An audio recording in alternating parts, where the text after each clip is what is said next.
Sorry buddies, मेरी last video जो भी प्रीवियस वीडियो है वो थोड़ा सा बीच में वीडियो मेरी पॉज हो गई थी, तो मेरे को ये दोबारा से वीडियो बनानी पड़ रही है।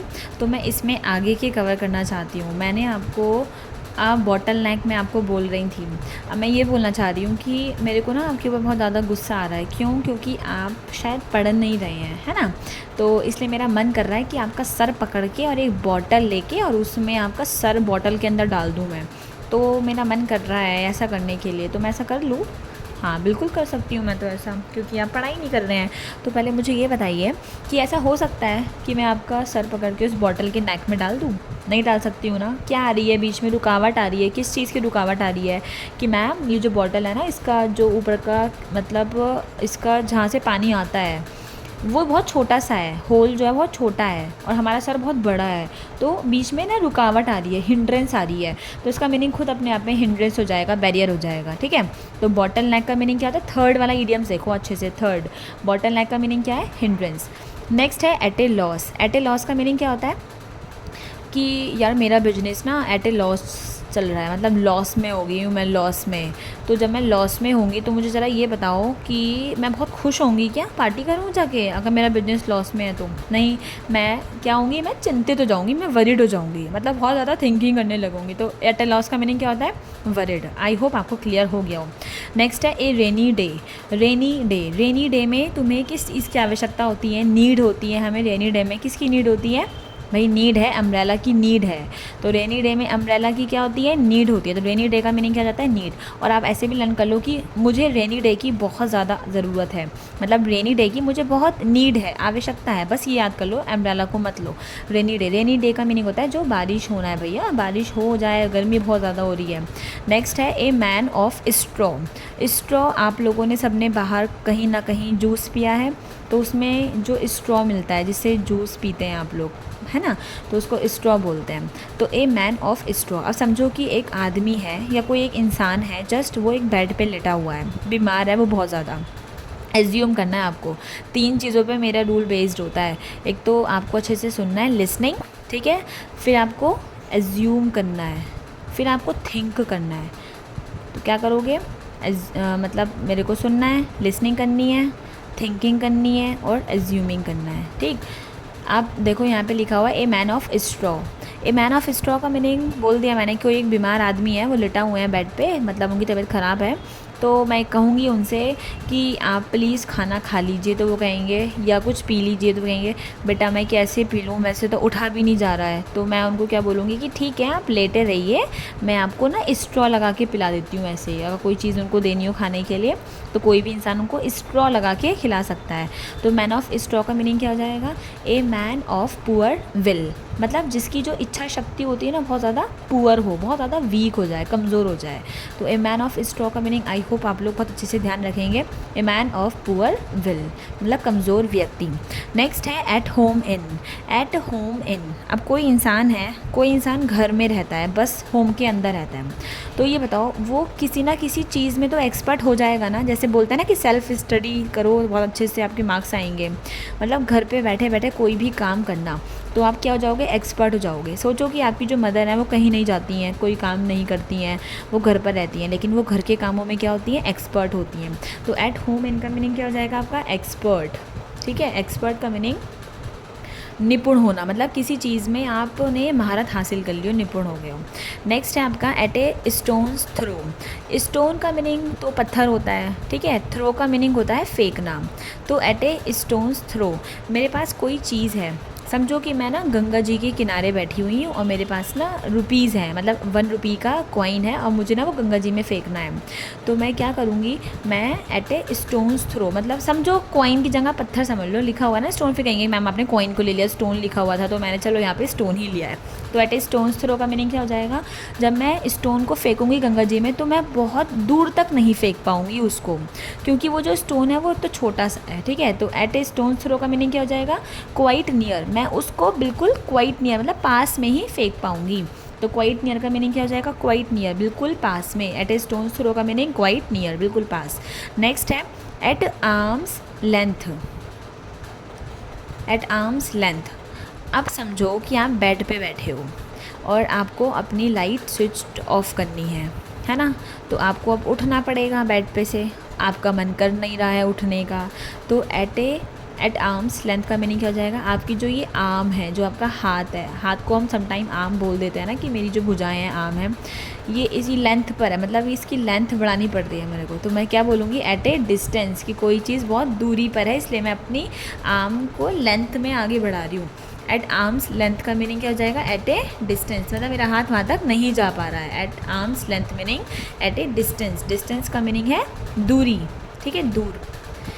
एट लार्ज, अब समझो कि कोई मोटा इंसान है, शॉपिंग करने के लिए गया है, वो भैया से बोलेगा, भैया लार्ज साइज़ दिखाओ, लार्ज बड़ा साइज़ दिखाओ, फ्री साइज़ दिखाओ, फ्री साइज़ एकदम लार्ज साइज़ जो मेरे आ जाए। बहुत मोटा इंसान है ना, इसलिए तो वो उनको बोलेंगे कि ठीक है, मैं आपको सबसे फ्री साइज़ दिखाता हूँ। फ्री का मतलब जो बिल्कुल इससे बड़ा कोई और साइज़ ना हो, फ्री एकदम मुफ्त होना अपने आप में। तो एट लार्ज का मीनिंग क्या हो जाएगा, फ्री। कि कोई जैसे थीफ है, वो मतलब जेल में है, प्रिजन में है, अब उसको जो पुलिस वाले हैं उन्होंने क्या कर दिया है, उन्होंने फ्री कर दिया, एट लार्ज कर दिया, मतलब किसी चीज़ से उसको फ्रीडम मिल गई है, मुक्ति मिल गई है। नेक्स्ट है आपका एट वंस फिंगर्स एंड्स। अब समझो कि मैं आपको ग्रामर पढ़ाती हूँ, तो मैं जब पढ़ाती हूँ ना, तो मेरे ना टिप्स पे रूल्स मेरे को पता है। तो एट वंस फिंगर्स एंड्स मतलब किसी की भी फिंगर्स पे कोई चीज़ एंड हो रही है, समाप्त हो रही है, मतलब क्या है, बी मास्टर ऑफ, कि मेरे को तो ये उंगलियों पे आते हैं, मैं आपको ऐसे ही पढ़ा सकती हूँ। तो be master of, at one's fingers end का मीनिंग क्या हो जाएगा, बी मास्टर ऑफ। वंस का मीनिंग होता है कि कोई भी व्यक्ति, ठीक है, मतलब समवन, कोई भी व्यक्ति। फिंगर्स मतलब उसकी जो फिंगर्स हैं, उंगलियां हैं। एंड्स मीनिंग उस पर समाप्त हो रही है, कोई भी व्यक्ति की फिंगर्स पे कोई चीज़ समाप्त हो रही है, मतलब बी मास्टर ऑफ, उसने उस चीज़ में महारत हासिल कर ली है, बी मास्टर ऑफ है वो उसमें। नेक्स्ट है एट सी। एट सी समझो कि कोई एक पर्सन है, वो बहुत ज़्यादा डिप्रेस्ड है, तो वो जब डिप्रेस्ड है तो उसका घर में मन नहीं लगेगा, तो वो जाना चाहेगा कि मैं बिल्कुल शांति भरा इलाका, मतलब समुद्र के किनारे जाना चाहता हूँ। एट सी, सी का मीनिंग समुद्र होता है। तो वो वहाँ पर क्यों जा रहा है, वो क्योंकि परेशान है। तो यहाँ पे जो वर्ड लिखा हुआ है ना, परप्लेक्स, परप्लेक्स का मीनिंग अपने आप में परेशान होता है। तो एट सी का मीनिंग क्या हो जाएगा, परेशान, परप्लेक्स, ठीक है। नेक्स्ट है एट 6 and 7। समझो मेरे पास चॉकलेट है एक, ठीक है, और उस चॉकलेट्स में ओनली 6 पीसेज हैं, 6 हैं उसमें चॉकलेट में, मतलब जो जैसे चॉकलेट बनी होती है ना, बीच में से डिवाइड रहती है, तो वो 6 उसके ब्लॉक्स हैं चॉकलेट के, लेकिन खाने वाले 7 हैं। तो मैंने ना 6 से उसको तोड़ के एक और ब्लॉक बना दिया, 7 ब्लॉक कर दिया। तो मैंने उस जो चॉकलेट है उसका मैंने कचुम्बर निकाल दिया एक टाइप का, ऐसे समझ लो कि मैंने ना उसको तितर बितर कर दिया, स्कैटर्ड कर दिया, उस फॉर्म में नहीं रही है वो, अब अपनी स्कैटर्ड हो गई है। तो एट 6 and 7 मतलब कोई चीज़ 6 थी, मैंने उसको 7 कर दिया है, तो मैंने उस चीज़ को क्या किया, स्कैटर्ड कर दिया। स्कैटर्ड का मीनिंग तितर बितर कर देना, इधर उधर ऐसे कर देना, ठीक है, स्कैटर्ड। नेक्स्ट है आपका एट द 11th hour। अब देखो ये जो वीडियो है ये मैं अपलोड करूँगी 11 o'clock पे, है ना, 11 बजे। तो ये बताओ 12 बजने में 1 घंटा बाकी है, मतलब ये जो डे है ना ये पूरा हो जाएगा। तो मैं इस डे का बिल्कुल लास्ट मोमेंट पे इस वीडियो को अपलोड कर रही हूँ।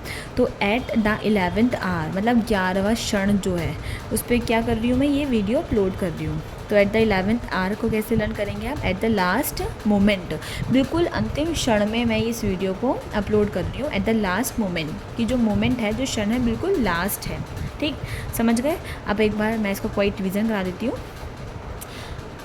एलेम एक्सक्यूज़ बचा हुआ था, आपको मैंने दिया था ये टास्क, सोचो 2 मिनट, ज़रा जल्दी सोचो क्या हो सकता है एलेम एक्सक्यूज़ का। मीनिंग तो लिखा हुआ है सामने, अनसेटिस्फैक्ट्री एक्सप्लेनेशन, लेकिन लर्न कैसे करोगे, चलो मैं बता देती हूँ आपको, ज़्यादा आपको सोचने नहीं दे रही हूँ, ठीक है। मेरा पर्पस ही ये है कि आप ऐसे लर्न कर लो। लेम का मीनिंग होता है कि who can not walk properly, जो मतलब अच्छे से वॉक नहीं कर पाता, हिंदी में बोलते हैं जो व्यक्ति लंगड़ा हो जाता है, अच्छे से नहीं चल पाता, ठीक है। तो we will consider that person is, बोलो दैट पर्सन इज़ लेम। तो लेम का मीनिंग क्या होता है, लंगड़ा व्यक्ति, ठीक। अब एक कोई व्यक्ति है, समझो कि उसको ना स्कूल आने में लेट हो गया, मतलब कोई बच्चा उसको स्कूल आने में लेट हो गया है, तो स्कूल देर से आया है और वो लंगड़ाते हुए आ रहा है, मतलब उसने ना अपनी टीचर से झूठा बहाना बना लिया कि मैम मेरे पैर पे ना रिक्शा चढ़ गई है, ऐसा कुछ हो गया है, इसलिए मैं चल नहीं पा रहा हूँ प्रॉपर। तो वो ना झूठा बहाना बना रहा है कि मैम मेरे को डांटे नहीं। तो ए लेम एक्सक्यूज़, एक्सक्यूज़ेज आप बहुत बनाते हैं, उसका मीनिंग होता है बहाना बनाना। तो ए लेम एक्सक्यूज़ का मीनिंग क्या हो जाएगा? अनसेटिस्फैक्ट्री एक्सप्लेनेशन, कि मतलब मैं जो उसने एक्सप्लेनेशन दी है मैं उससे संतुष्ट नहीं हूँ, अनसेटिस्फैक्शन है मुझे, मैं सेटिस्फाइड नहीं हूँ इसकी एक्सप्लेनेशन से। तो ए लेम एक्सक्यूज़ का मीनिंग आई होप आपको एकदम से क्लियर हो गया हो। ए लेम एक्सक्यूज़ मतलब कोई लेम है, वो एक्सक्यूज़ बना रहा है, मतलब अनसेटिस्फैक्ट्री एक्सप्लेनेशन दे रहा है, वो असंतुष्ट विवरण जिसको बोलते हैं ना, विवरण देना। अब एक बार इसका मैं क्वाइट रिवीजन करा देती हूँ आपको। सेकंड है लायंस शेयर, बहुत बड़ा मतलब लायन है तो उसको ज़्यादा चाहिए, तो एक ग्रेटेस्ट शेयर। नेक्स्ट है बॉटल नेक, बॉटल में मेरा आप लोगों का सर नहीं जा पा रहा है तो मेरे को क्या आ रही है? हिंड्रेंस पड़ रही है, रुकावट आ रही है, बाधा। नेक्स्ट है एट ए लॉस, अब मैं कोई लॉस में गया है तो कोई इंसान वरीड होगा, चिंतित होगा। ए रेनी डे, रेनी डे की सबको बहुत आवश्यकता है ना, सबको बहुत नीड है कि बारिश हो जाए बस कैसे ना कैसे करके, तो रेनी डे का मीनिंग क्या होता है? नीड। नेक्स्ट है ए मैन ऑफ स्ट्रॉ, कोई मैन है बीमार हो गया है, वो बेड पे लेटा है, उनसे उठा नहीं जा रहा है, तो उनको खाना खिलाना है या कुछ भी पिलाना है तो हम उनको स्ट्रॉ से पिलाएंगे। तो a man of poor will, जिनकी इच्छा शक्ति कमज़ोर हो गई है बिल्कुल। विल का मीनिंग इच्छा होता है, पुअर का मीनिंग बहुत ज़्यादा कमज़ोर, गरीब नहीं समझना है यहाँ पे। नेक्स्ट है a home, at home in, at home in कोई पर्सन है जब वो घर में रहता है तो वो घर में रहते रहते क्या बन जाता है? एक्सपर्ट बन जाता है। नेक्स्ट है एट ए स्टोन्स थ्रो, मेरे पास एक पत्थर है, मुझे उसको फेंकना है तो वो बहुत दूरी पर नहीं जा पाएगा। समझो कि मैं बैठी इंग्लैंड में हूँ, मुझे पाकिस्तान में भेजना है तो वो बहुत दूर नहीं जा पाएगा, मेरे पास में ही जा पाएगा बस। तो क्वाइट नियर मतलब बिल्कुल पास में, अति निकट जिसको बोलते हैं। नेक्स्ट है at arms length, at arms length मुझे कोई चीज़ मतलब उठानी है लेकिन वो बहुत दूर है मुझसे, मेरी जो लेंथ है आर्म की वो उतनी नहीं है, तो एट आर्म्स लेंथ का मीनिंग क्या है? एट ए डिस्टेंस, एक दूरी पर। नेक्स्ट है एट लार्ज, एट लार्ज कोई एक मोटा सा इंसान है, उसको कपड़े लेने हैं अपने लिए तो वो बोलेगा कि भैया मेरे को लार्ज साइज़ दिखाओ, एकदम फ्री साइज़, मतलब एट लार्ज का मीनिंग क्या हो जाएगा? फ्री, मुफ्त, एकदम बड़ा। नेक्स्ट है एट वंस, यहाँ पे बड़ा मत समझना एट लार्ज को, एट लार्ज का मीनिंग होता है फ्री होना, मतलब किसी चीज़ से आप रिहा हो गए हैं, आपको मुक्ति मिल गई है, मुफ्त, ठीक है। नेक्स्ट है एट वंस फिंगर्स एंड्स, किसी की फिंगर्स पे कोई चीज़ आपको याद होना, मतलब उंगलियों पर कोई चीज़ याद होना, अच्छी तरह से याद होना, मतलब बी मास्टर ऑफ, कि आप उस चीज़ में मास्टर हैं। 2 एकम 2, 2 दूनी 4 पढ़ा है ना। अब आप इस जो 2 का टेबल है आप इसमें आपने बी मास्टर हो, आप इसका, आपको अगर मैं पूछूंगी ना कि 2 नम कितने होते हैं तो आप एकदम बोल दोगे कि मैम 2 नम 18 होते हैं, कि आपने क्या कर लिया, आपको ये टिप्स पे याद है, एकदम टिप्स पे लर्न होना। नेक्स्ट है एट सी, एट सी का मीनिंग क्या होता है? परप्लेक्स, मतलब कोई इंसान है वो बहुत ज़्यादा डिप्रेस्ड है, स्ट्रेस है उसको, तो वो जाकर बैठा है समुद्र के किनारे, क्यों बैठा है? क्योंकि वो परेशान है, तो इसका मीनिंग क्या हो जाएगा? परेशान को याद रख लो, परप्लेक्स, परप्लेक्स मतलब परेशान, पी फॉर परेशान, पी फॉर परप्लेक्स। नेक्स्ट है आपका एट 6 एंड 7, 6 से कोई चीज़ मैंने 7 कर दी, कोई चीज़ नहीं, चॉकलेट थी एक, उसके सिर्फ और सिर्फ 6 पीसीस थे, मेरे को एक और इंसान को देना था तो मेरे को वो 7 करनी पड़ी, तो मतलब क्या कर दिया मैंने, उसको स्कैटर्ड कर दिया, सारी में से थोड़ी थोड़ी तोड़ तोड़ के मैंने एक और ब्लॉक बना दिया, तो 7 बन गई, तो वो क्या हो गई? स्कैटर्ड हो गई, तितर बितर हो गई। नेक्स्ट है एट द 11th आवर, इस वीडियो को जब मैं बना रही हूँ 11 बजे मैं अपलोड करूँगी, या फिर 11 बज गए हैं, आपका एग्ज़ाम है कल को, तो बस अब एट द 11th आवर चल रहा है कि मुझे सोना है फिर 12 बजे, तो अब तो ऐसे लर्न कर लो आप इसको, है ना। तो एट द लास्ट मोमेंट, की अब तो बस लास्ट मोमेंट चल रहा है, अब तो बस होने ही वाला है, एट द लास्ट मोमेंट। तो एट द 11th आवर का मैंने लास्ट मोमेंट, ये जो है ना ये बहुत एग्जाम से पूछे जाता है, सारे इडियम्स बहुत इंपॉर्टेंट है, एग्जाम पर्पज से नहीं देख रहे हो आप लोग इसको, तो अपनी स्पीकिंग के लिए भी आप इसको यूज़ कर सकते हो डेली में, ठीक है। तो अगर आपको ये वीडियो बहुत ज़्यादा हेल्पफुल लगी है तो अपने फ्रेंड्स के साथ शेयर करो, इसको लाइक करो और प्लीज़ कमेंट कर दिया करो कि ऐसे और बनाऊँ या नहीं बनाऊँ, कुछ और चीज़ की नीड हो तो आप मेरे को वो भी बता दो कि मैम हमें ये चीज़ चाहिए, ठीक है। मतलब आप इस पर कोई इस टॉपिक पे वीडियो बना दीजिए तो मैं वो भी बना दूँगी आपके लिए, और प्लीज़ इसको आप शेयर करो और सब्सक्राइब कर दो चैनल जिसने नहीं किया हो, और अपने फ्रेंड्स को भी आप शेयर करो प्लीज़, ठीक है।